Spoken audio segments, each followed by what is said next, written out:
बिस्मिल्लाहिर्रहमानिर्रहीम। अस्सलामु अलैकुम students, this is Atif Ahmad, your maths teacher. प्यारे बच्चों, आज की इस वीडियो में हम सॉल्व करने जा रहे हैं एक्सरसाइज 3.3। इस वीडियो में हम एक्सरसाइज 3.3 के तमाम क्वेश्चंस को सॉल्व करेंगे। लेकिन अगर आप कोई एक पार्टिकुलर क्वेश्चन को ही सीखना चाहते हैं तो फिर आप डिस्क्रिप्शन में जाएंगे, वहां पर मैंने हर क्वेश्चन के सामने उसका टाइम मेंशन किया हुआ है। आप उसके टाइम पर क्लिक करके डायरेक्टली अपने डिजायर्ड क्वेश्चन के ऊपर पहुंच सकते हैं। ठीक है बच्चों, तो अभी इस एक्सरसाइज को स्टार्ट करने से पहले हमने कुछ बेसिक कॉन्सेप्ट्स यहां पे डिस्कस करने हैं, जिनका इस्तेमाल करते हुए हम इस एक्सरसाइज के क्वेश्चंस को सॉल्व करेंगे। तो बच्चों, आपने ये बेसिक कॉन्सेप्ट लाजमी सीखने हैं, ठीक है, ताकि इस एक्सरसाइज के क्वेश्चंस को सॉल्व करते हुए आपको किसी भी किस्म का कोई भी प्रॉब्लम फेस ना करना पड़े। ठीक है, तो चलिए जी स्टार्ट करते हैं। और यहां सबसे पहले हम बात करेंगे बाइनरी रिलेशंस के बारे में। ये बाइनरी रिलेशंस क्या होते हैं? प्यारे बच्चों, ये जो लफ्ज बाइनरी है ना, ये हम दो के लिए इस्तेमाल करते हैं। ठीक है, रिलेशन कहते हैं ताल्लुक को। तो बाइनरी रिलेशन दो चीजों के दरमियान एक ताल्लुक होता है। ठीक है, वो दो ऑब्जेक्ट्स के दरमियान ताल्लुक हो सकता है, दो लोगों के दरमियान ताल्लुक हो सकता है, दो नंबर्स के दरमियान ताल्लुक हो सकता है। अगर हम रियल लाइफ की बात करें, ठीक है, तो यहां पर मैंने मेंशन किया, in the real life relation is a connection between the two people. दो लोगों के दरमियान ये कनेक्शन होता है, एक राब्ता होता है, या दो ऑब्जेक्ट्स के दरमियान एक ताल्लुक होता है। जैसे टीचर और स्टूडेंट है, इनके दरमियान एक ताल्लुक है। ठीक है, एक कनेक्शन है, एक राब्ता है। मदर एंड सन, इनके दरमियान एक ताल्लुक है। हस्बैंड एंड वाइफ, इनके दरमियान एक ताल्लुक है। इसी तरह से अगर हम ऑब्जेक्ट की बात कर लें तो ऑब्जेक्ट में लॉक और की, इनके दरमियान में भी एक ताल्लुक पाया जाता है। ठीक है, तो ये हमारे पास पेयर है, दो दो चीजें हैं और उनके दरमियान में एक ताल्लुक पाया जाता है, तो ये कह सकते हैं आप बाइनरी रिलेशन है। इसी तरह से अगर हम मैथ की बात करें तो मैथ के अंदर जो नंबर्स होते हैं ना बच्चों, नंबर्स के दरमियान में भी ताल्लुक पाया जाता है। कैसे, मैं बताता हूं आपको। देखिए, हमारे पास ये दो नंबर है 5 और 4। ठीक है, अब इसमें यहां पर मैंने जो इनमें रिलेशन है वो शो किया है, वो है greater than. 5 is greater then 4। इन दोनों में ताल्लुक यह है कि 5 4 से बड़ा है। ठीक है, तो ये हमारे पास एक बाइनरी रिलेशन आ गया, क्योंकि दो नंबर है और उनके दरमियान एक ताल्लुक है, बाइनरी रिलेशन। इसी तरह यहां पर दो नंबर हैं 25 और 5, इनके दरमियान भी एक रिलेशन पाया जा रहा है। वो क्या है कि 25 5 का स्क्वायर होता है, तो मैंने लिखा है स्क्वायर। ठीक है, ये रिलेशन का नाम लिखा है, क्या ताल्लुक है इनके दरमियान, 25 और 5, यानी ये उसका स्क्वायर है। तो देख सकते हैं ये दो नंबर्स हैं और इनके दरमियान एक ताल्लुक पाया जा रहा है, तो बाइनरी रिलेशन है। इसी तरह से यहां पर देखिए स्क्वायर रूट वाला एक ताल्लुक है, 2 और 4। जो 2 है ना बच्चों, वो हमारे पास 4 का स्क्वायर रूट होता है, तो ये इनके दरमियान में एक स्क्वायर रूट का रिलेशन पाया जाता है। तो ये सब क्या है, हमारे पास बाइनरी रिलेशंस हैं। ठीक है, अच्छा, अब जो इसकी डेफिनेशन है बाइनरी रिलेशन की, वो क्या है? Binary relation is a set of ordered pair. Ordered pair का मतलब होता है तरतीब के साथ आए हुए पेयर। अब इसमें आपने ख्याल रखना होता है कि अगर 5 पहले लिखा हुआ है 4 बाद में लिखा हुआ है, तो आप ऐसा नहीं कर सकते कि इनकी तरतीब को बदल दें, 4 पहले लिख लें 5 बाद में लिख लें, गलत हो जाएगा। ठीक है, तो इसमें तरतीब का जो है वो बड़ा ख्याल रखना होता है। सही है बच्चों, तो ये एक आसान सा सिंपल सा कॉन्सेप्ट आपने सीख लिया कि बाइनरी रिलेशन होता क्या है। दो नंबर्स या दो ऑब्जेक्ट या दो चीजों के दरमियान एक ताल्लुक होता है। ठीक है बच्चों, उसे हम बाइनरी रिलेशन कहते हैं। ओके, अब मजीद इसकी डिटेल में जाते हैं। ये तो हमने एक इसका सिंपल सा ओवरव्यू ले लिया। ठीक है, अब बात कर लेते हैं कार्टेशियन प्रोडक्ट की। बच्चों, कार्टेशियन प्रोडक्ट क्या होती है? ठीक है, कार्टेशियन प्रोडक्ट में हम ये करते हैं कि दो सेट लेते हैं जो कि नॉन एम्प्टी हो, यानी उनके अंदर एलिमेंट मौजूद होने चाहिए, ऐसा ना हो कि उसमें कोई एलिमेंट ही ना हो। ठीक है, नॉन एम्प्टी एलिमेंट ले लेते हैं, जैसे एक सेट ए ले लिया और एक सेट बी ले लिया। इसके अंदर एलिमेंट है ए और बी, इसके अंदर एलिमेंट है सी और डी। ठीक है, तो कार्टेशियन प्रोडक्ट के अंदर हम क्या करते हैं, इन दोनों सेट के जो एलिमेंट्स है ना, उनका पेयर्स बना के ना एक नया सेट बना देते हैं। कैसे, मैं बताता हूं। देखो, इसका हमने एक एलिमेंट सेलेक्ट किया ए, उसको सी के साथ पेयर किया, ए और सी पहला पेयर आ गया। फिर ए को डी के साथ पेयर किया, ए डी दूसरा पेयर आ गया। फिर बी को इन दोनों से मिलाइए, बी और सी का पेयर ये आ गया। फिर बी और डी का पेयर ये आ गया। तो क्या किया हमने, ए और बी का ना मिला के पेयर बना दिया। ठीक है, और उसको एक सेट की सूरत दे दी। तो ये प्यारे बच्चों जो ए क्रॉस बी आया ना, A cross B is equal to pair A C, pair A D, pair B C and pair B D, ये है हमारे पास कार्टेशियन प्रोडक्ट। ठीक है, तो इसको यहां पर मैंने मेंशन किया है, let the two non empty set A and B Cartesian product is a set of, is a set, यहां से गौर कीजिएगा, Cartesian product is a set of all ordered pair, set of all ordered pair, ये देखिए ordered pair का set है ये, ठीक है, set of all ordered pair x y, ठीक है ना। ये देखिए एक एलिमेंट को, पहले वाले एलिमेंट को एक्स का नाम दे दिया गया, दूसरे वाले को वाई का नाम दे दिया गया, क्योंकि देखो ना ये नंबर चेंज हो रहे हैं, पहले यहां पर ए है, फिर पहला बी ए है, फिर पहला बी है, फिर पहला बी है, तो नंबर चेंज हो रहे हैं। जनरल नेम दिया एक्स का, दूसरा वाला सी है, डी है, सी है, डी है, तो एक जनरल नेम दिया वाई का। तो इस तरह से एक्स और वाई की सूरत में ये लिखा जाएगा, जिसमें एक्स का ताल्लुक पहले सेट ए से होगा और वाई का ताल्लुक दूसरे सेट से होगा। यानी यहां पर जो असल बात समझने वाली वो ये है बच्चों, कि अगर आप ए क्रॉस बी लिख रहे हो तो ए के एलिमेंट को बी के साथ आप पेयर अप कर रहे हो, लेकिन इस चीज का ख्याल रखना है कि पेयर बनाते हुए अगर ए क्रॉस बी है तो ए का एलिमेंट पहले आना चाहिए और बी का एलिमेंट बाद में आना चाहिए। देखिए ये सेट ए है ना, इसका एलिमेंट है ए, ये देखिए पहले लिखा हुआ है। ये सेट बी है ना, उसका एलिमेंट ये सी है, तो ये देखिए बाद में लिखा हुआ है। ये ए वाले सेट का, ये बी वाले सेट का, ये ए वाले सेट का, ये बी वाले का, ये ए का, ये बी का। तो इस चीज का बड़ा ख्याल रखना होता है आपने, सही, ओके। अब बच्चों इसको सेट बिल्डिंग नोटेशन में लिखना हो अगर कार्टेशियन प्रोडक्ट को, तो फिर हम कैसे लिखते हैं? उसको हम लिखते हैं A cross B is a set of ordered pair x Y, कि ये जो सेट है ना, ये एक्स वाई जैसे ऑर्डर्ड पेयर का एक सेट है। इसको पढ़ते हैं वेयर, जहां पर एक्स का ताल्लुक है ए के साथ, यानी एक्स का एलिमेंट ए से लिया गया, and y belongs to B, और जो वाई होगा ना, यानी दूसरे वाले नंबर, पहले वाले नंबर का ताल्लुक ए से होगा और दूसरे वाले नंबर का ताल्लुक बी से होगा। ये पहले आया, पहले वाले का पहले वाले से ताल्लुक होगा, ये बाद में आया, बाद वाले का बाद वाले सेट से ताल्लुक होगा, ठीक है बच्चों, ओके जी। A subset of A cross B is a binary relation. अब जरा मजीद एक और एंगल से बाइनरी रिलेशन को देखिए। आपको जब कार्टेशियन प्रोडक्ट दे दी जाती है ना, तो आपसे कहा जाता है कि इस कार्टेशियन प्रोडक्ट में से ना बच्चों बाइनरी रिलेशंस बनाइए। तो फिर आप वो बाइनरी रिलेशंस कैसे बनाएंगे? तो आपको पता होना चाहिए कि बाइनरी रिलेशंस हम बनाते कैसे हैं। तो प्यारे बच्चों, आपने जो दो सेट की कार्टेशियन प्रोडक्ट ली है ना, ये आपने कार्टेशियन प्रोडक्ट ली है, ये वाली A cross B is equal to A C A D B C B D, ठीक है, ये कार्टेशियन प्रोडक्ट आ गई। इसके एलिमेंट्स का ही इस्तेमाल करते हुए एक नया सेट बना दीजिए, यानी इस सेट के अंदर से ही एक सेट बना दीजिए, जिसको हम कहते हैं सब सेट। यानी एक सेट के अंदर से ही कोई सेट बना दिया जाए तो वो उसका सबसेट होता है, ठीक है। तो बाइनरी रिलेशन कोई भी एक ऐसा सबसेट हो सकता है जो इस कार्टेशियन प्रोडक्ट में से लिया गया हो, या इससे बनाया गया सबसेट होता है, या इसका सबसेट होता है, जिस तरह भी आपको बेहतर लगे आप उसको याद रख सकते हैं। So a subset of A cross B, A cross B का सबसेट यानी इसके अंदर से बनाया गया एक सेट, उसको हम बाइनरी रिलेशन कहते हैं ए टू बी, क्योंकि यहां पर ए क्रॉस बी है ना, तो इसको ए टू बी कहते हैं। तो ये रिलेशन आ गया, स्मॉल आर से रिलेशन को डिनोट करते हैं ए सी एंड बी डी। देखिए हमने दो सिलेक्ट कर लिए, इसमें से एक ए सी सिलेक्ट कर लिया और एक बी डी सिलेक्ट कर लिया, ये हमारे पास एक सेट है। अब देखो इस सेट के तमाम एलिमेंट इसके अंदर पाए जाते हैं ना, तो ये इसका सबसेट है। तो बाइनरी रिलेशन प्यारे बच्चों आपके पास सबसेट होता है कार्टेशियन प्रोडक्ट वाले सेट का, ठीक है। अब ये भी जरूरी नहीं है कि हमेशा यही दो आएंगे, पॉसिबल है आप ए डी और बी डी वाले का एक बना दीजिए, ठीक है, पॉसिबल है ए सी और बी सी का बना दीजिए, पॉसिबल है तीन ले लीजिए, पहले तीन ले लें, दूसरे तीन ले लें, तो कोई से भी इसके अंदर से एलिमेंट का इस्तेमाल करते हुए आप एक रिलेशन बना सकते हैं। तो ये होगा प्यारे बच्चों आपका बाइनरी रिलेशन, ठीक हो गया। अच्छा, फिर से बता दूं आपको क्या होता है बाइनरी रिलेशन। जो आपकी कार्टेशियन प्रोडक्ट है ना बच्चों, उसके अंदर से आपने एक अलग से सेट बना देना है उसके एलिमेंट्स का इस्तेमाल करते हुए, ठीक है, उसका सबसेट वो बाइनरी रिलेशन होगा। अब उसके बाद फिर आपने बड़ी ही एक इंपॉर्टेंट चीज यहां पे सीखनी है, डोमेन किसे कहते हैं, रेंज किसे कहते हैं, और यहां पर एक और चीज आपको सिखाऊंगा, कोडोमेन। कोडोमेन क्या होती है, ठीक है बच्चों। डोमेन जो है ना, डोमेन जो भी आपके पास एक रिलेशन आया है, ये एक रिलेशन है, ठीक है, जिसमें ए सी है और बी डी। इसी तरह यहां पे हमने रिलेशन लिया, बल्कि वही है ए सी और बी डी, ठीक है ना।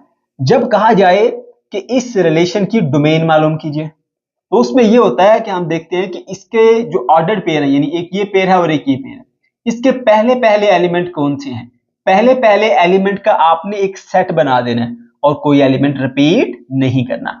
अब इसका पहला एलिमेंट है ए, इसका पहला एलिमेंट है बी, ए और बी का सेट बना दिया, तो ये कहलाता है हमारा डोमेन ऑफ दिस रिलेशन। इसको लिखते हैं डोम आर, आर रिलेशन को शो कर रहा है, डोम जो है वो डोमेन के लिए शॉर्ट हम यूज करते हैं, तो dom R is equal to set A B. तो क्या किया, सिंपली पहले जो एलिमेंट्स हैं उनका आपने सेट बना दिया। उसके बाद फिर बात करेंगे रेंज की, इसी सेट को कंसीडर करते हैं, इसी रिलेशन को, ठीक है।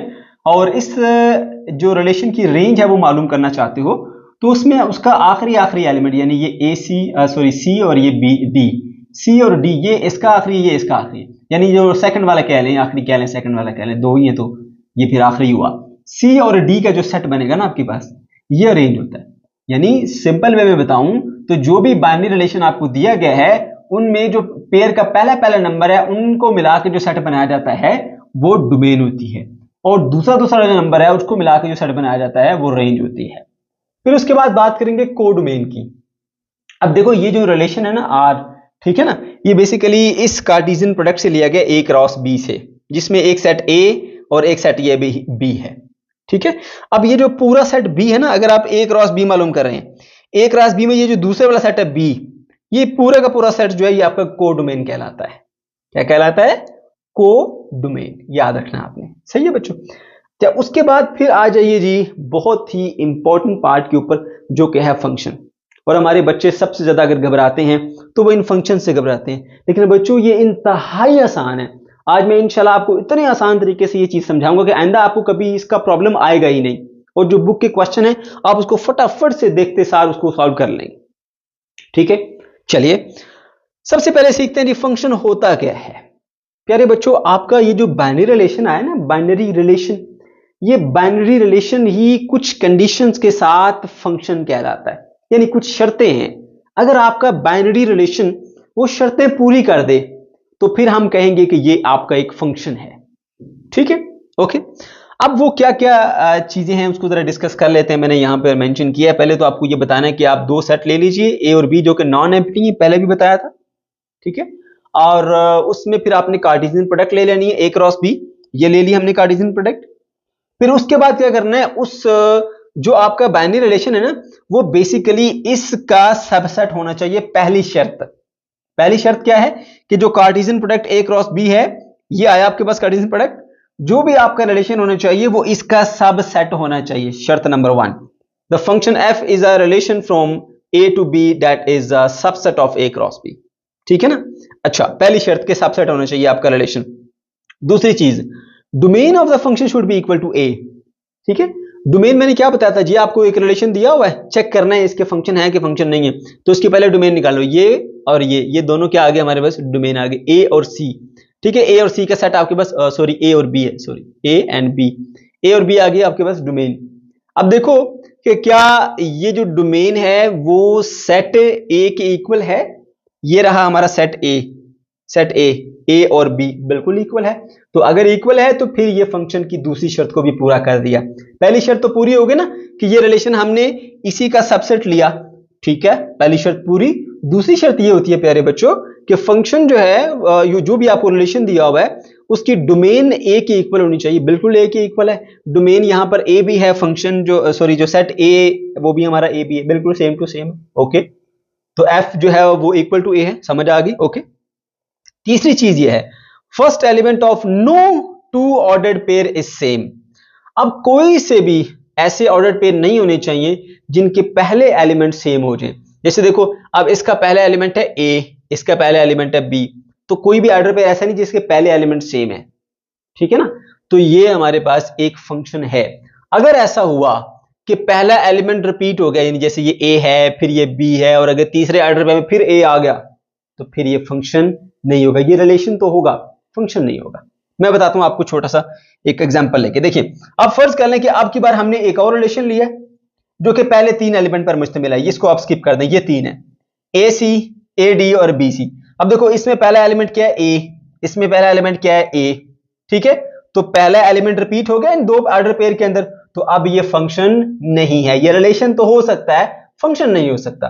तो कहने का मतलब प्यारे बच्चों ये है कि जो भी आपको ऑर्डर पेयर दिए गए हैं ना, ऑर्डर पेयर, उसमें जो पहला एलिमेंट है ना वो रिपीट नहीं होना चाहिए। So the first element of the no two order pair should be same, ठीक है। So the function is, so f is a function. तो एफ जो रिलेशन था उसको फिर हम फंक्शन कहेंगे, that function is from A to B. उम्मीद है आपको ये पॉइंट 7 में आ गया होगा। अब मैं आपको अपने तरीके से बताता हूं, जो देसी तरीका है। ठीक है, ये तो बुक वाला नॉलेज मैंने सारा आपको बता दिया। आपको जो क्वेश्चन सॉल्व करने होंगे ना बच्चों, वहां बात गौर से सुनिए। इस तरह की डायग्राम्स आपको दी जाती है। ये आपका सेट ए है, ये आपका सेट बी है, उसमें रिलेशन दिए हुए, एक पहला ऑर्डर पेयर जो है वो A1 है, A2 है, उसके अलावा C3 है। ठीक है ना, आपने चेक करना है क्या ये फंक्शन है, ये फंक्शन नहीं है। फंक्शन नहीं है तो क्यों नहीं है, फंक्शन है तो क्यों है, दोनों चीजों का इल्म होना चाहिए। क्योंकि बच्चों रीजन पता होनी चाहिए, वजह पता होनी चाहिए। अगर वजह नहीं ना पता तो फिर चीजें आपको याद नहीं रहती। ठीक है, अब देखिए ये A है, A और 1, फिर A और 2, पहला एलिमेंट जो है वो रिपीट हो गया। अब मैं आपको और आसान तरीके से बताता हूं।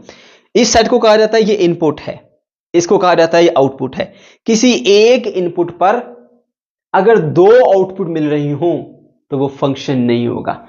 ए इनपुट पर 1 आउटपुट भी मिल रही है और उसी ए इनपुट पर 2 आउटपुट भी मिल रही है, तो अगर एक इनपुट पर 2 आउटपुट मिल जाएं तो वो फंक्शन नहीं होगा। पक्की निशानी है इस चीज की है। ठीक है, दूसरी चीज देखो, यहां पर मैंने बताया था कि जो डोमेन का सेट है ना वो आपके पास ए के बराबर होने चाहिए। ठीक है, तो देखिए अब डोमेन में आपके पास 3 है, A B C, sorry domain में ए और सी 2 आते हैं, क्योंकि ये इस्तेमाल हुआ रिलेशन में, ये भी इस्तेमाल हो, ए और सी।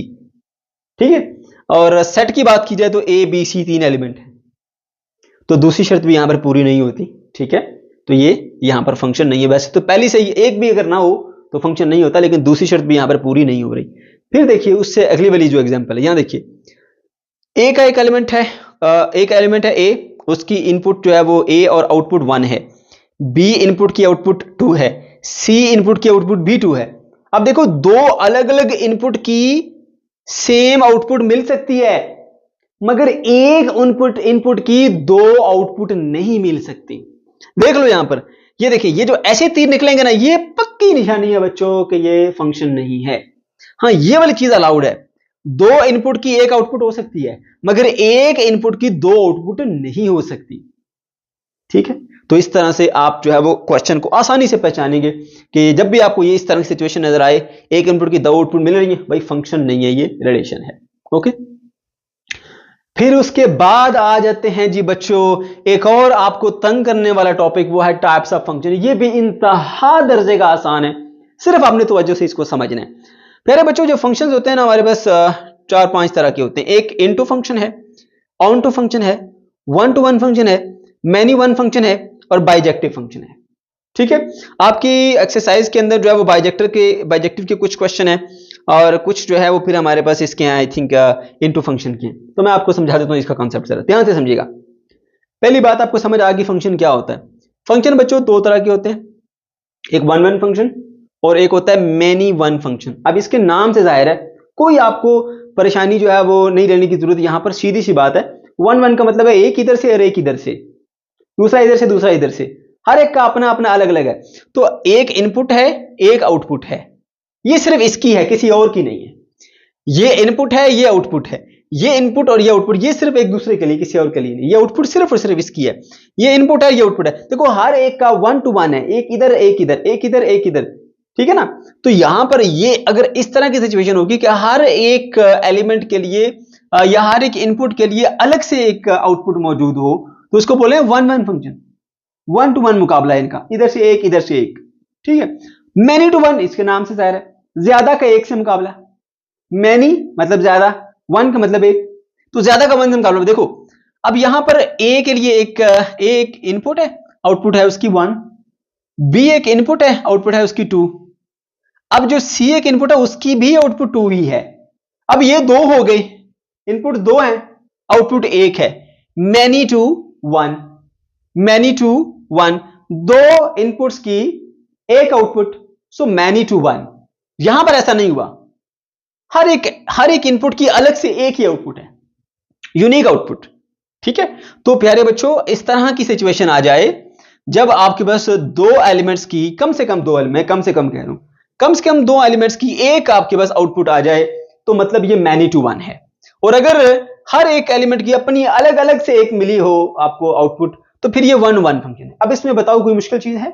पहली चीज तो ये एक तरीका है जिसमें हम ये देखते हैं कि क्या हर एलिमेंट की एक सेपरेट आउटपुट है, या फिर कुछ एलिमेंट्स ऐसे हैं जिनकी आउटपुट कॉमन है, जैसे 2 कॉमन आउटपुट है इन दोनों की। तो अगर कॉमन आउटपुट है तो many to one, many one, या इसको फिर अगर अलग अलग है तो वन वन। अब इसमें कोई कंफ्यूजन जो है वो रहनी नहीं चाहिए, ठीक है बच्चों। अच्छा, उसके बाद फिर आ जाइए जी नेक्स्ट इनटू और ऑन टू में। अब इनटू ऑन टू का भी मसला खत्म करता हूं। देखो, आपने यहां पर इनटू ऑन टू में क्या चेक करना होता है, आपने ये चेक करना है कि आपका जो एक फंक्शन है ना ए टू बी, ठीक है, उसमें जो बी वाला सेट है ना, उसमें कोई भी एलिमेंट ऐसा नहीं बचना चाहिए कि जो किसी की आउटपुट ना हो या किसी का इमेज ना हो। ये इमेज का लफ्ज भी इस्तेमाल किया जाता है, जो किसी की इमेज ना हो, ठीक है। तो फिर ये होगा हमारे पास ऑन टू। लेकिन अगर दूसरे वाले सेट में यानी ए इंटू बी जा रहे हैं और बी वाले सेट में अगर एक भी एलिमेंट अजाफी बच गया जो किसी की आउटपुट ना हुआ, तो फिर वो बन जाएगा हमारे पास इनटू, ठीक है। अब देखिए, इसी 1 to 1 में या 1 1 में हमने अगर दो टैप्स बना लिए, एक है ऑन टू और एक है इनटू। अब देखो, यहां पे हर एक एलिमेंट की सेपरेट जो है वो आउटपुट मौजूद है, 1 1 है, लेकिन साथ में देखो बी वाले में एक भी अजाफी एलिमेंट ऐसा नहीं बचा हुआ कि जो किसी की आउटपुट ना हो। ये इसकी आउटपुट, ये इसकी आउटपुट, ये इसकी आउटपुट, एक भी नहीं बचा हुआ, तो फिर इसको बोलेंगे ये ऑन टू फंक्शन है। फिर इनटू में क्या फर्क होता है, इनटू में ये होता है, देखो ये 1 to 1 भी है और इनटू भी है। ए का एलिमेंट ए इनपुट का आउटपुट 1 है, बी का 2 है, सी का 3 है, सबकी अपनी अपनी है, 1 to 1 है। मगर इधर एक बी के अंदर एलिमेंट अजाफी है 4 जो किसी की आउटपुट नहीं है। अगर ऐसा हो कि कोई ऐसा एलिमेंट बी में बच जाए जो किसी की आउटपुट ना हो, तो सीधी सीधी सी बात है, उसको इनटू बोलेंगे। तो ऑन टू और इनटू में सिर्फ इतना सा फर्क है कि चेक करो, अगर ए इंटू बी है तो बी वाले में कोई एलिमेंट बच तो नहीं गया जो किसी की आउटपुट ना हो। अगर बच गया है तो वो इनटू है, अगर नहीं बचा तो वो ऑन टू है। अब बताओ, कोई मसला है? आसान हो गया ना। ये दो चीजें हैं, ठीक है। अगर एक हर एक इनपुट का सेपरेट आउटपुट है तो 1 to 1 1 1, ठीक है। और अगर कॉमन आउटपुट है किसी दो इनपुट्स की या दो से ज्यादा की, तो फिर मैनी वन। अगर आखिरी वाले सेट में एक एलिमेंट बचा हुआ जो किसी के आउटपुट ना हो, तो फिर वो हमारे पास इनटू होता है। अगर ना बचा हो तो ऑन टू होता है। सही हो गया, ओके। तो ये इसी तरह से अब ये मैनी टू वन जो है या मैनी वन में भी दो टाइप्स आ जाती हैं, ऑन टू और इनटू, ठीक है। अब ये देख सकते हैं, इसमें हमारे पास ए की आउटपुट 1 है, बी की 2 है, सी की भी 2 है। ये क्या है हमारे पास? ये है मैनी वन, ठीक है। और मैनी वन में देखो, क्या कोई भी एक एलिमेंट अजाफी बचा हुआ है कि जो किसी की आउटपुट ना हो? नहीं, ऐसा नहीं है, कोई एक भी एलिमेंट ऐसा नहीं है जो किसी की आउटपुट ना हो। तो ये हमारे पास ऑन टू भी है, ठीक है। अच्छा, उसके बाद ये इनटू, इनटू में मैंने क्या शर्त बताई आपको कि अगर ए इंटू बी जा रहे हो तो बी वाले का एक एलिमेंट कम से कम बचा होना चाहिए जो किसी का इमेज ना हो, तो किसी के आउटपुट ना हो। तो देख लो, ये आपके पास ए का आउटपुट 1 है, बी का आउटपुट 2 है, सी का भी 2 है, मगर 3 किसी का आउटपुट नहीं है। अगर 3 किसी का आउटपुट नहीं है, इजाफी एलिमेंट बच गया, तो ये क्या होगा? इनटू होगा। तो बच्चों, ये दो की पॉइंट्स हैं। पहले देखो, क्या एक एक का मुकाबला है तो 1 1, एक का ज्यादा से मुकाबला है या दो का ज्यादा से मुकाबला है तो फिर हमारे पास जो है वो अब मैनी वन, ठीक है। अगर आखिरी साइड में एलिमेंट एक बचा हुआ है तो फिर वो इनटू है, अगर नहीं बचा तो ऑन टू। ये सीधी सीधी सी ट्रिकें हैं, ठीक है बच्चों। तो आसानी से आपको ये चीज समझ आ जाएगी। उसके बाद सबसे इंपॉर्टेंट बाइजेक्टिव, बाइजेक्टिव जो है ना वो ऑन टू और 1 1 दोनों को मिला के हमारे पास बाइजेक्टिव बनता है। देख लो जरा, 1 1 कैसे पता चला 1 1 है? इसका अलग इमेज है, आउटपुट है, इसकी अलग आउटपुट है, इसकी अलग आउटपुट है। पहली शर्त पूरी हुई भैया, 1 1 है, ओके हो गया। फिर देखो, इनटू ऑन टू कैसे चेक करते हैं? क्या कोई अजाफी एलिमेंट तो नहीं बचा हुआ बी का जो किसी की आउटपुट ना हो? नहीं बचा हुआ, तो फिर ये ऑन टू भी है। सो 1 1 प्लस ऑन टू दोनों मिलते हैं तो बाइजेक्टिव बनता है। तो ये आ गया हमारा बाइजेक्टिव फंक्शन, ठीक है। अच्छा जी, और फंक्शन है या फंक्शन नहीं, इसके बारे में तो हम पहले ही बात कर चुके हैं। सही है बच्चों। तो अब हम बढ़ते हैं जी एक्सरसाइज के क्वेश्चंस की तरफ। क्वेश्चन नंबर 1 पर आ जाइए। प्यारे बच्चों, इस क्वेश्चन में कहा जा रहा है, for a set A is equal to 1 2 3 4 find following relation, the जेल रिलेशन को मालूम कीजिए इन ए।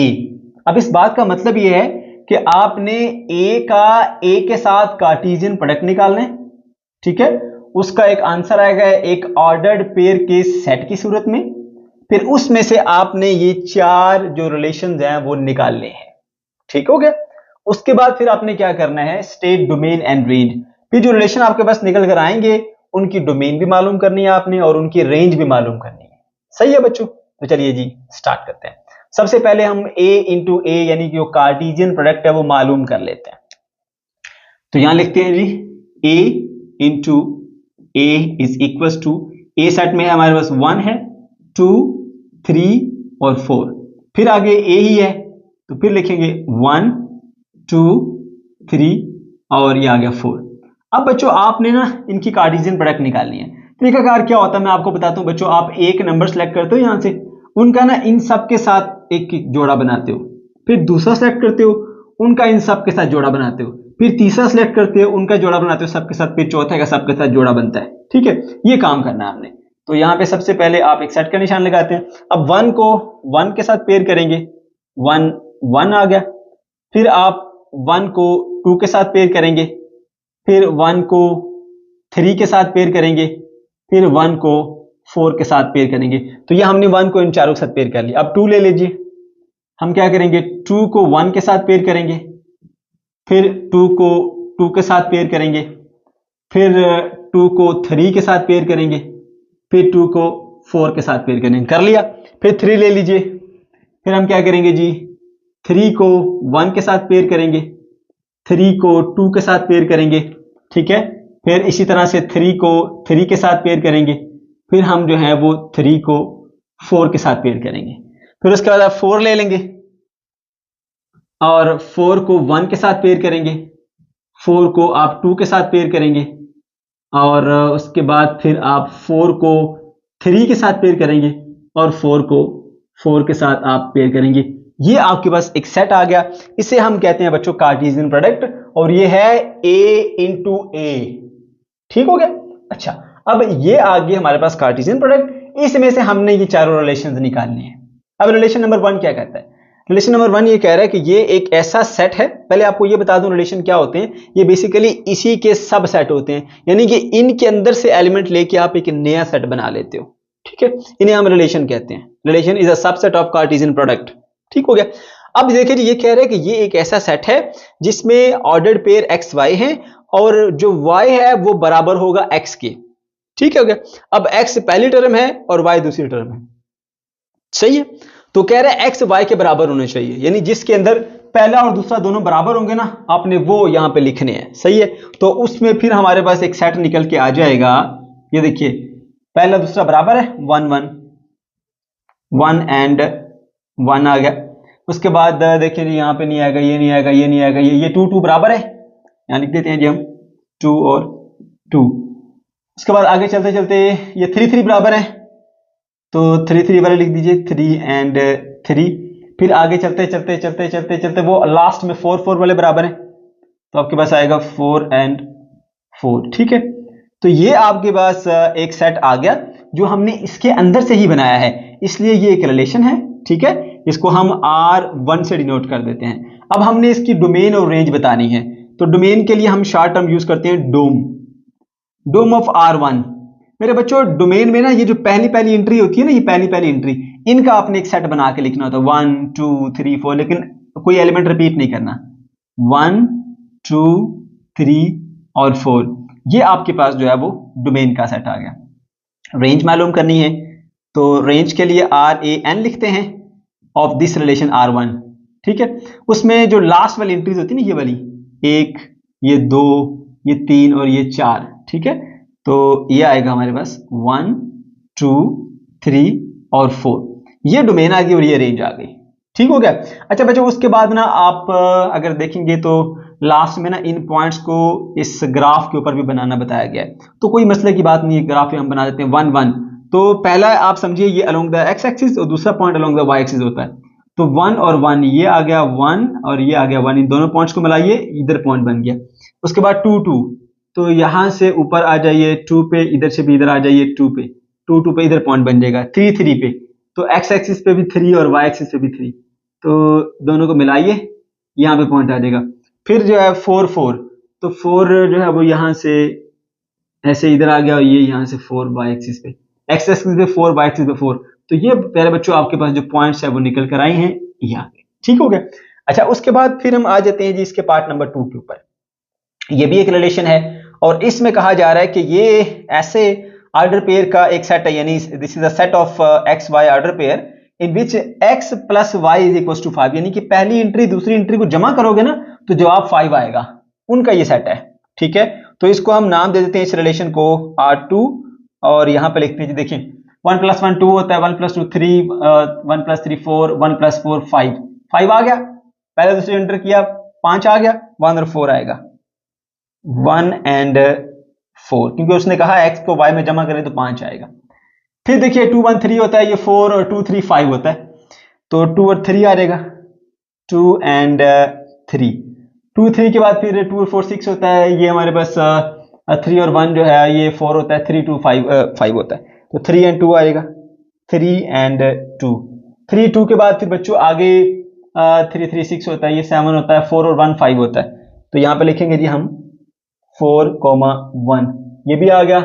उसके बाद 4 और 2 6 होता है, 4 और 3 7 होता है, 4 और 4 हमारे पास होता है 8, तो और कोई नहीं है जी, ये हमारे पास एंट्रीज आ गई हैं। ठीक है, ये ऑर्डर पेयर है कि जिनको आप जमा करो तो आपको जवाब 5 मिलेगा, देख सकते हैं 1 और 4 5, 2 3 5, 3 और 2 5, 4 और 1 5। ठीक है, अब इनकी हमने डोमेन रेंज निकालनी है, डोम ऑफ R2, पहले एलिमेंट 1 2 3 4, ठीक है, 1 आ गया, 2 आ गया, 3 आ गया और 4, ये प्यारे बच्चों आपके पास आ गया डोमेन। उसके बाद फिर range RAN, range of relation R2, ठीक है, और इसमें जो दूसरे यानी ये वाला 4 और 3 और 2 और 1, 4 3 2 1 यानी 1 2 3 4 ही बनेगा, 1 भी है, 2 भी है, 3 भी है, 4 भी है, 1 भी है, 2 भी है, 3 भी है और 4 भी है, ये आपके पास डोमेन और रेंज आ गई।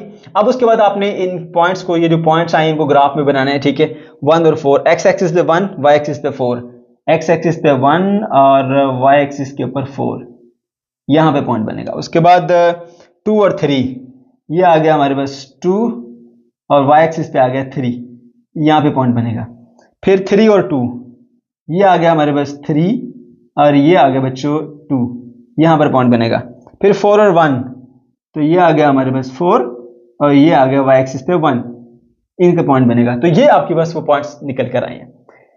फिर उसके बाद आइए पार्ट नंबर 3 के ऊपर, यहां पे कहा जा रहा है कि ये आपके पास ऐसा एक रिलेशन है, इसको हम R3 का नाम देते हैं, जिसके अंदर x और y को जमा करेंगे ना, ठीक है, तो जवाब 5 से कम आएगा, x + y is less than 5, x + y is less than 5, यानी कि ये आपके पास ऐसे ऑर्डर पेयर का सेट है जिसमें x को y में जमा करेंगे तो आंसर 5 से छोटा आना चाहिए। ओके, तो देखिए जी यहाँ पर 1 और 1 2 होता है, 5 से छोटा होता है तो 1, 1 आ गया। ओके, 1 + 2 3 होता है, तो लिख दीजिए 1 और 2 3 बन गया।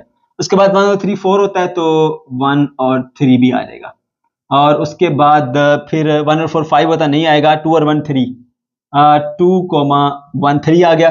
फिर 2 और 2 4 होता है, इसको भी लिख लो 2, 2। उसके बाद और कौन से आएंगे जी, 2 3 5 होता, नहीं लिखेंगे, 2 और 4 6 होता है, 3 और 1 4 होता है, 5 से छोटा है, 3 और 2 5 नहीं लिखेंगे, 3 और 3 6 नहीं लिखेंगे, 3 और 4 7 नहीं लिखेंगे, 4 1 5 नहीं लिखेंगे, 4 2 6 नहीं लिखेंगे, 4 3 7 नहीं लिखेंगे, 4 और 4 8 भी नहीं लिखेंगे। ठीक है बच्चों, तो ये आ गया आपके पास 1 2 3 4 5 और ये 6 पॉइंट आ गए। ये सारे वो हैं जो कि जिनमें पहला और दूसरी एंट्री जमा की जाए तो जवाब 5 से छोटा आता है। ओके, इसकी डोमेन रेंज निकालनी है। चलिए पहले डोमेन निकाल लेते हैं, पहले डोमेन DOM, ठीक है, डोम R3, तो ये आएगा जी आपके पास, देखिए 1 1 1 2 2 3, तो 1 2 3 1 2 एंड 3, ये आ गया जवाब।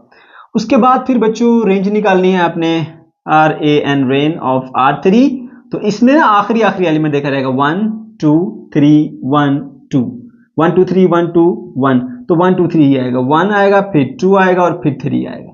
ठीक है, ये आ गई इनकी रेंज। और फिर उसके बाद बच्चों इन पॉइंट्स को ना हमने इस ग्राफ के ऊपर प्लॉट करना है, तो कोई बात नहीं, प्लॉट कर लेते हैं 1 and 1, यानी x एक्सिस पे भी 1 और y एक्सिस पे भी 1, यहां पर पॉइंट आ गया। फिर दूसरा है x एक्सिस पे 1 y2, x1 y2, x आ गया 1 और y आ गया हमारे पास 2, यहाँ पे यानी x1 और y2, ये आ गया पॉइंट। उसके बाद 1 3, x एक्सिस पे 1 और y एक्सिस पे 3, यानी यहां से चले ऊपर और इधर पॉइंट आएगा। फिर 2 1, y एक्सिस पे 2 और x एक्सिस पे 2, y एक्सिस पे 1, यहाँ पे देखें x एक्सिस पे 2 y एक्सिस पे 1 और 2 2, x एक्सिस पे 2 और y एक्सिस पे भी 2, यहाँ पर पॉइंट आएगा। फिर उसके बाद है जी हमारे पास 2 2 के बाद फिर है जी 3 1, x एक्सिस पे 3 और y एक्सिस पे 1, यहाँ पे पॉइंट आएगा। तो ये देख सकते हैं बच्चों, बड़े प्यारा सा डिजाइन बन गया यहाँ पे हमारे पास। ठीक है, ये आएगा जी पैटर्न हमारे पास। ठीक है, पॉइंट्स का। फिर आइए जी लास्ट वाले पार्ट के ऊपर। यहाँ पे कहा जा रहा है this relation is a set of order pair x y where x plus y is greater than 5। यानी यहाँ पे सारे वो नंबर्स आएंगे, वो ऑर्डर पेयर आएंगे जिसमें पहले नंबर को दूसरे में जमा किया जाए तो जवाब 5 से ज्यादा आएगा। तो देखो जी, ये यहाँ पे ये इसका जवाब 5 से ज्यादा नहीं आएगा, ये 3 नहीं आया, ये भी नहीं आएगा, ये 5 है, ये 3 बनेगा, ये 4 बनेगा, ये 5 बनेगा, ये 6 बनेगा, ये 5 से बड़ा है। ठीक है, 2 4 6। तो लिख लेते हैं जी, एक सेट है आपके पास, इसको R4 का नाम दे दीजिए।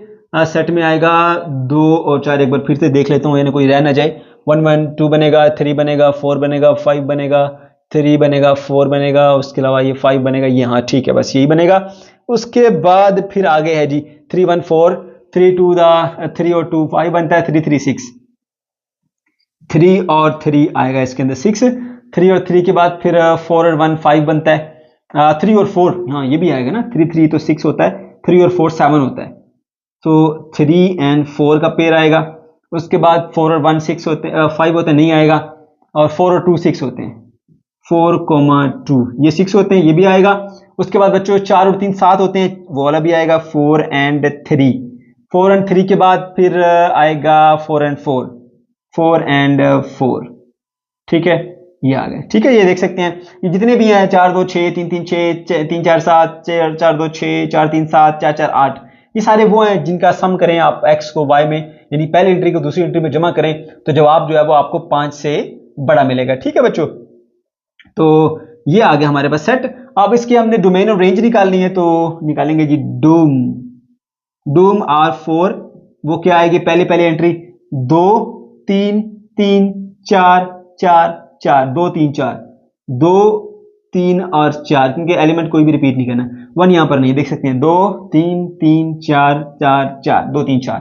फिर रेंज निकालनी है, रेंज के लिए लिखते हैं जी RAN, रेन R4। ठीक है, रेन में क्या आएगा जी, लास्ट वाली एंट्री 4 3 4 2 3 4, यानी ये भी 2 3 4 ही आएगा, 2 और 3 और 4, ये आ गया जवाब हमारे पास।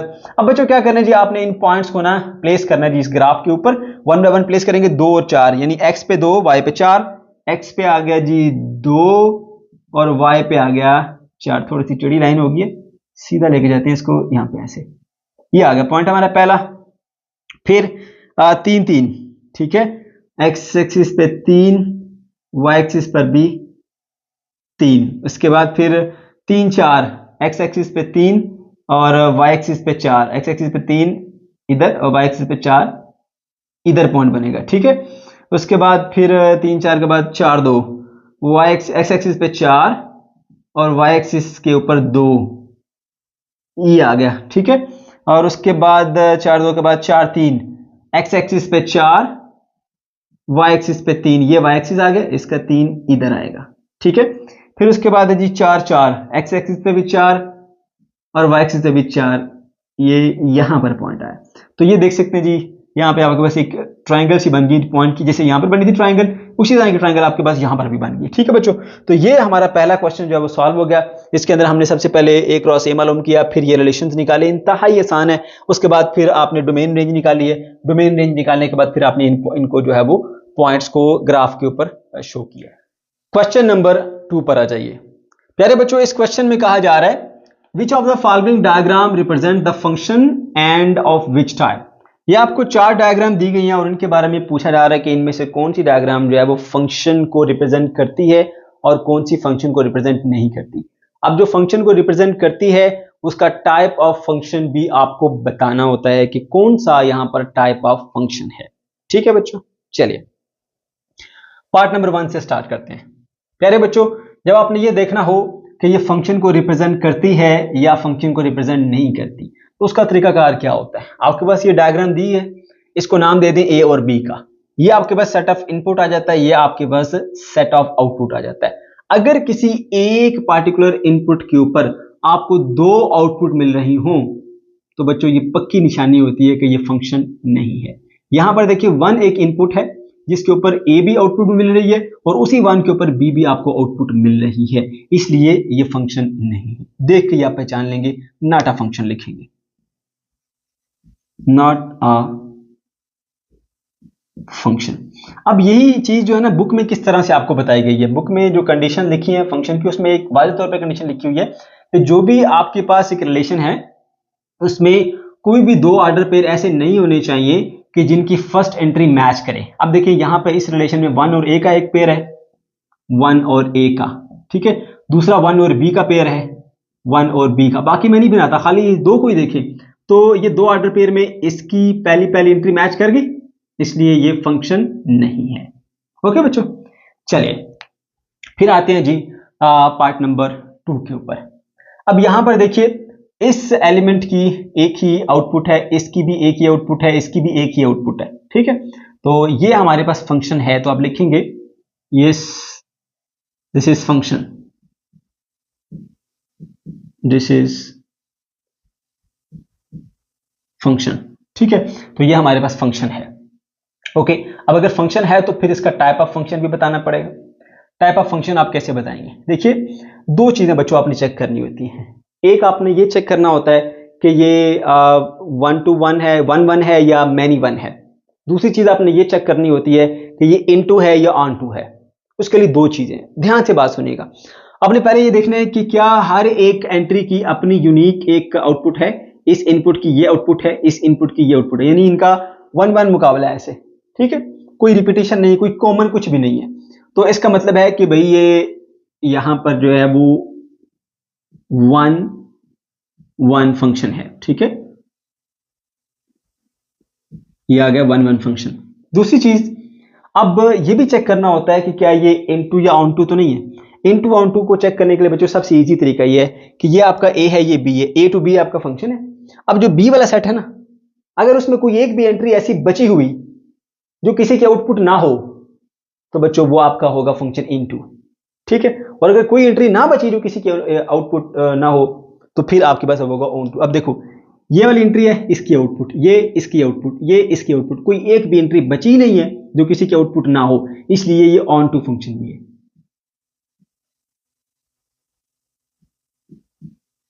ठीक है।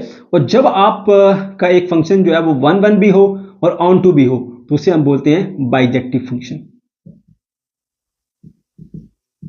ठीक है। इसलिए हमारा आंसर आ गया बाइजेक्टिव फंक्शन।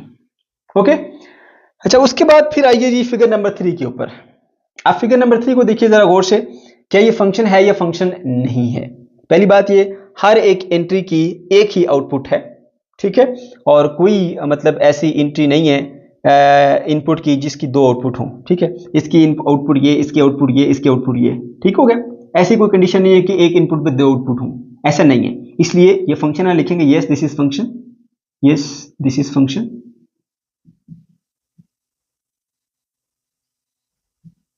ठीक है। फंक्शन है तो आप फिर टाइप भी बताना पड़ेगा। अब पहली चीज देखो, हर एक एंट्री की अपनी यूनिक आउटपुट है, इसकी ये यूनिक आउटपुट, इसकी ये, कॉमन नहीं है, कुछ शेयरिंग नहीं है, ठीक है। तो इसका मतलब ये हुआ कि ये 1 1 फंक्शन है, 1 1 फंक्शन, ठीक है। अच्छा दूसरी चीज ऑन टू या इनटू को चेक कर लें।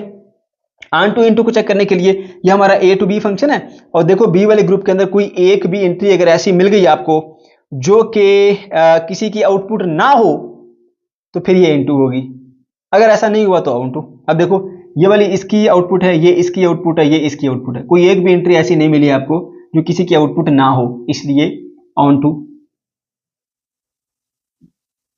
टू फंक्शन, ठीक हो गया। अच्छा अब उसके बाद फिर आपके पास आ जाता है जी दो चीजें। देखिए जब वन फंक्शन भी हो और ऑन टू दोनों प्रॉपर्टीज पाई जा रही हो तो फिर ये इसको हम बोलते हैं बाइजेक्टिव फंक्शन, बाइजेक्टिव फंक्शन। तो ये आ गया हमारे पास आंसर, ठीक है बच्चों। ओके, उसके बाद फिर आइए जी लास्ट वाले पार्ट के ऊपर। अब देखिए यहां पर एल एक इनपुट है, उसकी आउटपुट x है, m एक इनपुट है, उसकी आउटपुट भी x है। अब याद रखिएगा, परेशानी हो ना, यहां पर एक इनपुट की दो आउटपुट है वो नहीं होनी चाहिए। हाँ, दो अलग अलग इनपुट की एक आउटपुट हो सकती है, ये अलाउ नहीं है कि एक इनपुट पे दो आउटपुट दे, ये अलाउ है कि दो इनपुट के ऊपर एक आउटपुट आ सकती है, ठीक है। तो उसके बाद फिर देखिए इसकी भी आउटपुट ये है, इसकी आउटपुट ये है, इसकी आउटपुट ये है, तो ये हमारा फंक्शन है। तो लिखेंगे पहले yes this is function, yes this is function, this is function. और दूसरी चीज अब फिर टाइप बतानी पड़ेगी। क्या ये 1 1 है? नहीं है, क्योंकि 1 1 में ये होता है कि हर एक एलिमेंट की अपनी यूनिक आउटपुट होती है। अब ये जो है ना, ये इसकी भी आउटपुट है और ये इसकी भी आउटपुट है, यूनिक आउटपुट तो ना हुई इन दोनों की ना, इसलिए ये 1 1 नहीं है, 1 1 नहीं है। तो इसको मैनी टू 1 कहते हैं, ये 2 की 1 है, मैनी 1 कहते हैं इसको, लेकिन 1 1 नहीं है। अच्छा, दूसरी चीज चेक करो कि क्या इसमें सेट बी में कोई एक ऐसा एलिमेंट है जो किसी का इमेज ना हो। जी हाँ, अब हमें यहां पर y मिल गया है एक एलिमेंट जो कि इनमें से किसी की भी आउटपुट नहीं है। अगर ये किसी की भी आउटपुट नहीं है तो बच्चों फिर ये सेट कहलाएगा आपका, ये रिलेशन कहलाएगा या फंक्शन कहलाएगा इनटू, ठीक है, इनटू फंक्शन, ठीक है, ये आ गया इनटू फंक्शन, क्योंकि यहां पर बी में आपको एक एंट्री ऐसी मिल गई है कि जो किसी का इमेज नहीं है, जो किसी की आउटपुट नहीं, ठीक है। इस वजह से हम कहेंगे कि ये हमारा इनटू फंक्शन है। Question number 3, if g of x is equal to 3x plus 2 and h of x is equals to x का square plus 1, find value of g of 0, g of -3, g of 2/3, h of 1, h of -4 and h of -1/2। तो बच्चों ये बहुत ही आसान और मजेदार question है। मैं आपको बताता हूं कि इन क्वेश्चन में आपने क्या करना होता है, ठीक है। आपने g of 0 मालूम करना है, तो पहले g of x वाला फंक्शन यहां पे लिख लीजिए, जो कि है g of x is equals to 3x plus 2। अब जरा सोचो, इसका आपने g of 0 बनाना है, तो x की जगह क्या वैल्यू पुट करोगे? यहां पे आप x की वैल्यू पुट करोगे, x इज इक्वल टू 0। जब x की वैल्यू 0 पुट करोगे तो ये g of 0 बन जाएगा, g of 0।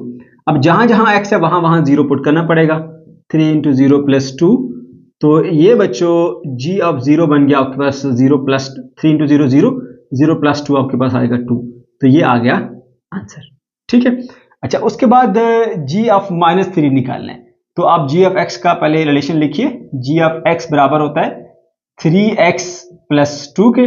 तो अब यहां पे आपको g of -3 की वैल्यू मालूम करने के लिए x को क्या पुट करना पड़ेगा? -3, तो x इज इक्वल टू -3 आप पुट करेंगे, इधर लिखेंगे put x is equal to -3, g of -3 इधर भी है और यहां पर भी फिर -3 लिखना पड़ेगा, प्लस का 2।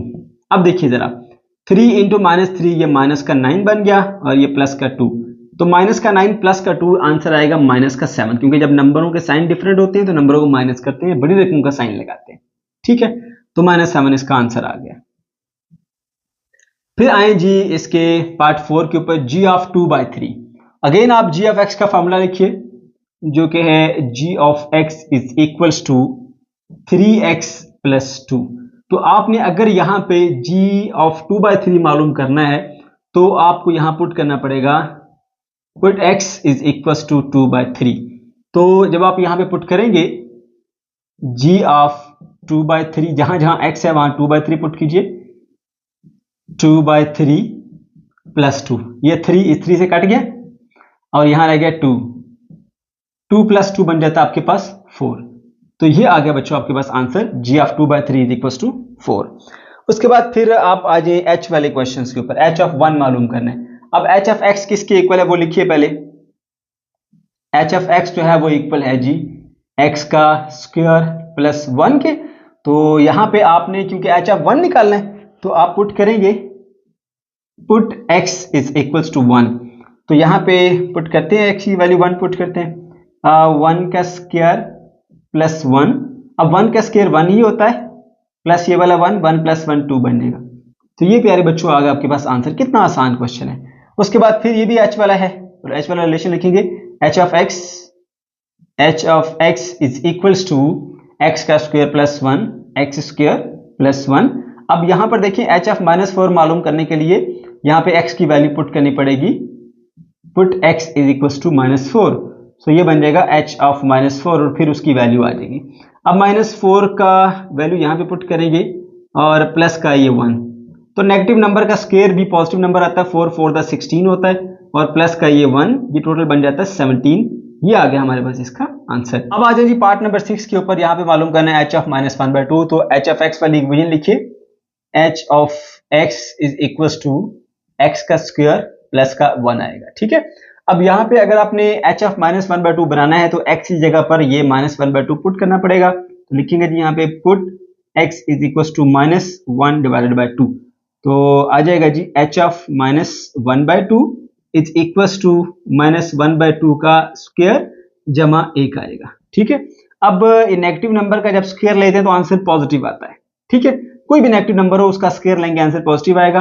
1 का स्क्वायर 1 रहेगा, 2 का स्क्वायर 4 हो जाएगा, और प्लस ये आ गया 1, जिसके नीचे कुछ नहीं उसके नीचे 1 होता है। एलसीएम ले लीजिए, एलसीएम लेना अगर आता है तो ठीक है, नहीं आता तो बच्चों इसको उससे मल्टीप्लाई करो, 1 × 1 1, प्लस 4 को इससे मल्टीप्लाई करो, 4 1 द 4, और डिवाइडेड बाय 4 1 द 4। नीचे वालों को आपस में, इनको इधर इधर, इसको उधर, इसको उधर। ठीक है, तो ये बच्चों बन जाएगा आपके पास 4 + 1 5, 5 डिवाइडेड बाय 4। क्वेश्चन नंबर 4 बच्चों, इस क्वेश्चन में कहा जा रहा है given that f of x is equal to ax plus b plus 1। आपको एक फंक्शन दिया गया है x का जो कि बराबर है ax जमा b जमा 1 के, where a and b are the constant. इस फंक्शन में ये जो a है और b है ये दोनों कांस्टेंट हैं, यानी नंबर्स हैं।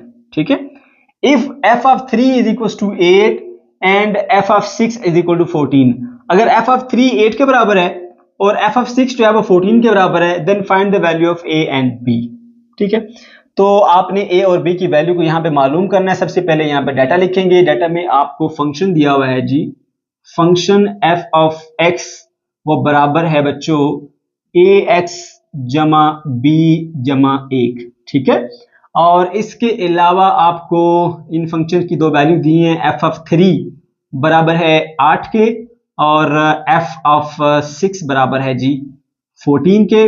मालूम क्या करना है बच्चों, आपने a और b की वैल्यू, a की वैल्यू मालूम करनी है और b की वैल्यू मालूम करनी है। ठीक है बच्चों, ओके।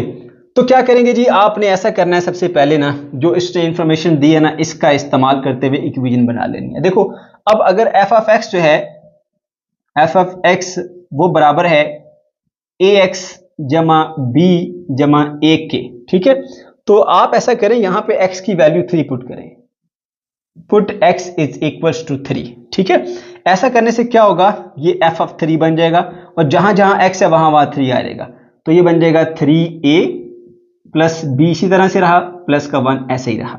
ठीक है बच्चों, अच्छा अब ये ऐसा हमने क्यों किया, ताकि हम इसकी वैल्यू को इस्तेमाल कर सकें। f ऑफ 3 बराबर होते हैं 8 के, इसकी जगह पे आ जाएगा 8 is equal to 3a plus b और प्लस का 1 आ गया। अब ये एक नंबर है जी 1, इधर आके माइनस हो जाएगा, 8 - 1 is equal to 3a plus b बन जाएगा 7 is equal to 3a plus b। ये हमारे पास एक इक्वेशन आ गई। इस इक्वेशन को हम ऐसे जो है एक बॉक्स में हाईलाइट कर लेते हैं और यहीं पे इसको छोड़ देते हैं। फिर जो दूसरी इंफॉर्मेशन उसने हमें दी थी, उसने ये भी कहा था कि f ऑफ 6 जो है वो 14 के इक्वल है। तो दोबारा हम इस फंक्शन को यहाँ लिखेंगे, f of x is equal to ax plus b plus 1, और अब की बार हम इसके अंदर पुट करेंगे क्या, 6, ताकि f ऑफ 6 बन जाए। Put x is equal to 6। ठीक है, ताकि f ऑफ 6 की वैल्यू हम यहाँ पे पुट कर सके। तो f ऑफ 6 बन जाएगा ये, और यहाँ पे 6 जब पुट करेंगे तो 6a बनेगा प्लस b बनेगा प्लस 1 उसी तरह से रहेगा। अब f ऑफ 6 किसके बराबर है, 14 के, ये आ गया 14 is equal to 6a plus b और प्लस का ये 1 को इधर लाइए, माइनस हो जाएगा, 14 - 1 is equal to 6a plus b, और अब 14 में से 1 गया तो आपके पास आता 13, so 13 is equal to 6a plus b। तो आपने ऐसे इसको एक बॉक्स के अंदर क्लोज कर लेना है। ठीक है, ये बच्चों आ गई आपके पास सेकेंड इक्वेशन इसकी, ये फर्स्ट आ गई और ये सेकेंड आ गई। ठीक है, अच्छा अब इन दो इक्वेशंस के अंदर ना a और b वो दोनों वेरिएबल मौजूद हैं जिनकी वैल्यू हमने मालूम करनी है। मैथ ये कहता है कि अगर आपके पास एक इक्वेशन में एक वेरिएबल है, अननोन है, तो आप उसकी वैल्यू मालूम कर सकते हो, लेकिन अगर दो आ गए तो फिर उसकी वैल्यू मालूम नहीं कर सकते जब तक किसी एक को आप खत्म नहीं करेंगे। तो हम क्या करेंगे बच्चों, इन दोनों इक्वेशन को ऐड या सब्ट्रैक्ट करेंगे कि ए और बी में से एक खत्म हो जाए ताकि दूसरे की वैल्यू मिल जाए। ठीक है, इसको मैं कह देता हूँ जी इक्वेशन 1, इसको कह देता हूँ जी इक्वेशन 2। अब जरा देखो, इसके अंदर भी बी मौजूद है, इसके अंदर भी बी मौजूद है। अगर हम इस इक्वेशन को इस इक्वेशन से माइनस कर देंगे तो बी से कट जाएगा और हमारे पास सिर्फ ए रह जाएगा, उसकी वैल्यू आएगी। कैसे करेंगे देखिए जरा, तो लिखते हैं हम यहां पर सब्ट्रैक्टिंग इक्वेशन, कौन सी इक्वेशन किससे माइनस करेंगे, इक्वेशन 1 फ्रॉम 2, इक्वेशन 1 फ्रॉम 2। ठीक है, अच्छा जी, तो उसके लिए पहले हम लिखेंगे ये वाली इक्वेशन जो है वो 13 is equals to 6a plus b, 6a plus b, और दूसरी जो इक्वेशन हमारे पास वो है 7 is equal to 3a plus b, 7 is equals to 3a और प्लस का बी। ये दोनों इक्वेशन है, हमने माइनस करना है।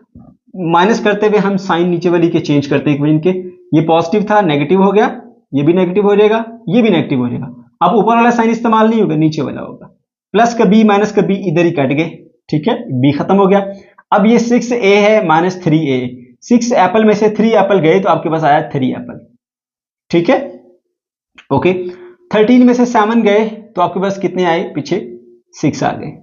ठीक हो गया। आपको निकालनी वैल्यू a की, 3 साथ में मल्टीप्लाई हो रहा है, इधर आके डिवाइड हो जाएगा, 6 डिवाइडेड बाय 3, तो ये बच्चों आपके पास आएगा 3 1 3, 3 2 6, so 2 is equal to a। आपके पास एक आंसर जो है वो आ गया जो कि a की वैल्यू है बराबर है 2 के। अब ये वैल्यू किसी भी एक इक्वेशन में इसमें पुट कर लो या इसमें पुट कर लो, आपको b की वैल्यू भी मिल जाएगी। तो ये वाली पुट करते हैं हम, पुट इन इक्वेशन नंबर 1 में पुट कर लेते हैं। 1 क्या है, 7 is equal to 3a plus b, 7 is equal to 3a plus का b। ठीक है, ये वाली इक्वेशन किसी में भी पुट कर सकते हैं वैसे आप। तो a की वैल्यू पुट करते हैं जी हम, 3 इंटू a की वैल्यू है हमारे पास 2, ये 2 पुट कर दी, प्लस b। देखो अब आपको b की वैल्यू मिल जाएगी, 3 2 6 होता है, plus b is equal to 7। So b की वैल्यू निकालने के लिए 6 को इधर माइनस कर दें, 7 minus 6, so 1 is equal to b। इस तरह से आपको b की वैल्यू भी मिल गई। Question number 5, given that g of x is equal to ax plus b plus 5 where a and b are the constant, if g of minus 1 is equal to 0 and g of 2 is equal to 10, then find the value of a and b। प्यारे बच्चों, ये question भी बिल्कुल same to same उसी तरह से है जिस तरह से हमने इससे पहला क्वेश्चन किया। इसमें आपको एक फंक्शन दिया जा रहा है g of x जो कि बराबर है ax जमा b जमा 5 के, और a और b यहाँ पर दोनों नंबर हैं, कांस्टेंट हैं, जिनकी वैल्यूज आपने मालूम करनी है। और आपको इन्फॉर्मेशन दी जा रही है कि g of -1 0 के बराबर है और g of 2 10 के बराबर है। ठीक है, तो डाटा लिखते हैं। सबसे पहले जो आपको फंक्शन दिया गया है g of x is equal to ax plus b plus 5 है, और उसके अलावा जो g of -1 है, g of -1 0 के बराबर है, और g of 2 जो है वो 10 के बराबर है। और यहाँ पे आपको a की वैल्यू मालूम करनी है और b की वैल्यू मालूम करनी है, ये दो वैल्यूज आपको मालूम करनी है। सही है बच्चों, ओके जी। तो क्या करेंगे, तो आपने यहाँ पे जो इंफॉर्मेशन दी हुई है ना उसका इस्तेमाल करते हुए ही इस क्वेश्चन को सॉल्व करना है। बताया जा रहा है g of -1 is equal to 0 है, तो आप इसको यहाँ पे लिखिए, g of x is equal to ax जमा b जमा 5। ठीक है, अब उसने कहा g of -1 0 के बराबर है, तो इस वैल्यू को इस्तेमाल करने के लिए ना यहाँ पे हम ऐसा करते हैं, इधर g of -1 बना लेते हैं। तो उसके लिए क्या करना पड़ेगा, put x is equal to -1, तो हो जाएगा जी g of -1 is equal to x की वैल्यू -1 जब पुट करेंगे आप, ठीक है, तो -a बन जाएगा और प्लस का ये b बनेगा और प्लस का ये 5 बनेगा। सही है, तो ये देखिए g of -1 बन गया। इस g of -1 की अब हम वैल्यू पुट कर सकते हैं यहाँ पे 0 is equal to a minus का जमा b और जमा का 5। अब ऐसा कीजिए, इन दोनों को इधर ले आइए, माइनस a इधर आके प्लस का हो जाएगा, प्लस का b इधर आके माइनस का हो जाएगा, 5 को उधर ही रहने दी। तो ये आपके पास एक इक्वेशन बन के आ गई जिसके अंदर हमारे दोनों वेरिएबल मौजूद हैं a और b, जिनकी वैल्यू हमने मालूम करनी है। इक्वेशन नंबर 1 का नाम दे दें। अब दूसरी इंफॉर्मेशन जो उसने दी है उसका इस्तेमाल कीजिए। ठीक है, दोबारा इस फंक्शन को लिखेंगे, g of x is equal to ax plus b plus 5। अब कहा जा रहा है g of 2 is equal to 10 है, तो g of 2 की जैसा बनाना पड़ेगा, तब ये वैल्यू इसके अंदर पुट कर सकते हैं हम। तो यहां पर उसके लिए GF2 बनाने के लिए x की वैल्यू 2 पुट करनी पड़ेगी। तो लिखेंगे put x is equal to 2। तो प्यारे बच्चों ये बन जाएगा G(2) is equal to x की जगह 2 पुट करेंगे 2a बन जाएगा प्लस b और प्लस का ये 5 आ गया। अब GF2 बन गया। GF2 की वैल्यू 10 के बराबर है, यहां पुट कर दीजिए 10। ठीक है, ये आ गया 2a जमा b और जमा का ये 5 आ गया। इस 5 को ना आप ऐसा करें इधर ले आए। 10 में से जब आप 5 को निकालेंगे तो यहाँ पे रह जाएगा 2a जमा b और इधर रह जाएगा बच्चों आपके पास 10 में से 5 गए तो 5 बराबर है 2a जमा b। और यह भी याद रखिएगा जब पूरी की पूरी राइट हैंड साइड को लेफ्ट से बदलते हैं तो कोई साइन चेंज नहीं करते, हम इसको बदल सकते हैं, पूरी राइट को लेफ्ट से बदल सकते हैं, कोई साइन नहीं चेंज होते। फिर 2a प्लस b को हमने इधर लिख दिया, क्यों लिखा? ताकि इसकी जैसी बन जाए ना, इधर भी नंबर एक तरफ है, a b एक तरफ, इधर भी नंबर एक तरफ चला जाएगा और a b एक तरफ आ जाएगा। देखिए पूरे के पूरे ये साइड इधर लिख दी, ये साइड इधर लिख दी, कोई साइन चेंज नहीं होता। ये आ गई हमारे पास इक्वेशन नंबर 2। ठीक है, ये दो इक्वेशन आ गई हैं, इसके अंदर a और b की वैल्यू है। अगर हम एक इक्वेशन से a की या b की वैल्यू निकालें तो नहीं निकाल सकते, क्योंकि मैथ्स कहती है एक इक्वेशन के अंदर अगर दो चीजें मालूम करने वाली हो तो आप दोनों की वैल्यू मालूम नहीं कर सकते जब तक किसी एक को आप खत्म नहीं करेंगे। तो खत्म कैसे करेंगे फिर हम a या b को? वो हम इनको ऐड या सब्ट्रैक्ट करके खत्म करते हैं। अब देखो इसके अंदर ये माइनस b है, इसके अंदर ये प्लस b है। अगर हम इन दोनों को जमा करें ना तो माइनस b प्लस b से वैसे ही कट जाएगा ना, तो हम जमा कर लेते हैं दोनों को। एडिंग इक्वेशन 1 एंड इक्वेशन 2, 1 और 2 को ऐड कर लेते हैं। सही है, तो ये लिखा है जी 2a plus b, 2a plus b is equal to क्या है 5 के, तो 5 लिख लेते हैं। और दूसरी इक्वेशन हमारे पास ये है a minus b is equal to 5, so a minus b is equal to 5 आ गया। दोनों को हम ऐड करने जा रहे हैं। ठीक है बच्चों, तो 2a प्लस a यानी 2 एप्पल प्लस 1 एप्पल 3 एप्पल, और plus b minus b cancel out हो गए। ठीक है, 5 प्लस 5 बन जाएगा आपके पास 10। तो बच्चों आपके पास a की वैल्यू आएगी 10 डिवाइडेड बाय 3, क्योंकि 3 यहाँ पे मल्टीप्लाई हो रहा है a के साथ, उधर जाएगा तो डिवाइड हो जाएगा। तो इस तरह से आपके पास a की वैल्यू आई 10/3। अब ये वैल्यू किसी भी एक इक्वेशन के अंदर पुट करके आप b की वैल्यू निकाल सकते हो। ठीक है, तो हम इसको पुट कर लेते हैं, put this value in equation. कौन सी वाली इक्वेशन में? इक्वेशन नंबर चलें 1 में पुट करते हैं, वो आसान है। 1 में पुट कर लिया, a minus b is equal to 5, ये वो इक्वेशन आ गई। a की वैल्यू पुट कर लो 10 divided by 3 minus b is equal to 5। ठीक है, ओके। अब क्या करते हैं जी, हमें चाहिए b की वैल्यू, इधर माइनस में है, उधर ले जाओ प्लस हो जाएगी, 5 को इधर ले आओ, 10/3, 5 इधर आके माइनस का हो जाएगा 5, जिसके नीचे कुछ नहीं उसके नीचे 1 होता है। ठीक है बच्चों, okay.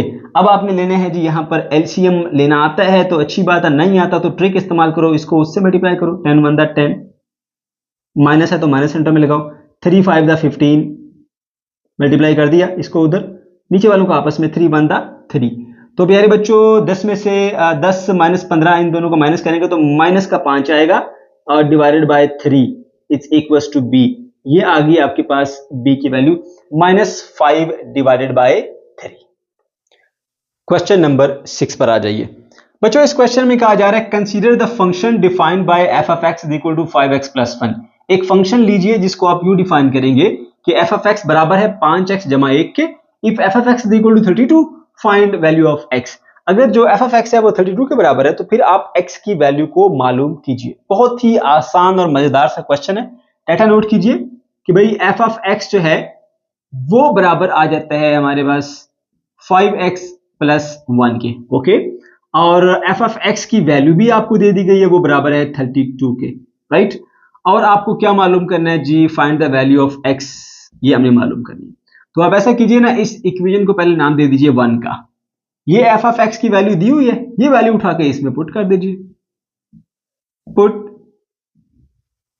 Value of f of x is equal to 32 in equation 1। ठीक है, यहां पुट कर देंगे, f of x की जगह पे आ जाएगा 32 is equal to 5x plus 1।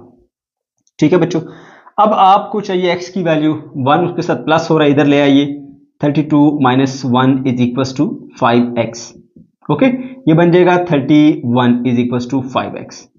x की वैल्यू चाहिए तो 31 डिवाइडेड बाय 5 ये आएगी x की वैल्यू। ठीक है बच्चों, ये हमारा फाइनल आंसर आ गया। अब एक बात जरा ध्यान से सुने, बुक में जो इसका आंसर दिया है ना बच्चों, वो दिया हुआ है 6, और 6 तब बनता है जब ऊपर ये 30 बने, 31 ना बने। तो हो सकता है कि क्वेश्चन में कहीं मिस्टेक हो, दोबारा जो बुक प्रिंट होकर आए उसके अंदर ये मिस्टेक वो रिमूव कर दें। तो मैं आपको बता देता हूं ताकि आपको पता होना चाहिए। ठीक है, जब ये 30 बनेगा तो ही आपका आंसर जो है 6 बनेगा। और 30 कैसे बन सकता है?